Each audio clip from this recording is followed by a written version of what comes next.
ড্রেনে দিয়ে আপনি খাবারটা পারফেক্টলি ডিস্ট্রিবিউট করতে পারবেন না। তাহলে কোথায় দিবেন? ড্রেনে দিবেন না।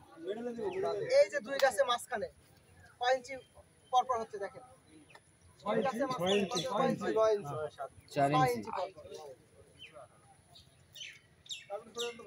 এখন এই জায়গাতে যদি আমরা সার দিই তাহলে এখান থেকে মাটি একটু উঠে নেব। হ্যাঁ, উঠে নিলে গ্যাপ হলো কয় ইঞ্চি? এটা কয় ইঞ্চি বলেন তো?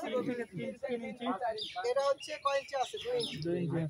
তাহলে আমার হচ্ছে 2 ইঞ্চি থেকে 3 ইঞ্চি গভীরে আমি সারটা দিব। হ্যাঁ, এই মাটিটা সরাইয়া 1 মুঠ বা 2 মুঠ যাই হোক এই সার দিয়ে আবার মাটিতে রেখে দেব। এই সার দেওয়ার পদ্ধতিটা মেনটেন করলে দেখা যাবে যে ফলন নর্মাল যা হইতো তার ডাবল ফসল। এই ওই যে সারের রেশিও আছে, ওই আপনি এটা ওই মনে রাখতে পারবেন, ওই বইয়ে লেখা।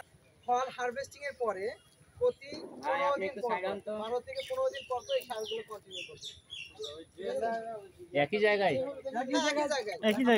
আপনি মাটি সরাইলেন, সরাই আবার দিয়ে দিলেন, পরবর্তীতে আবার ওখানেই দেবো।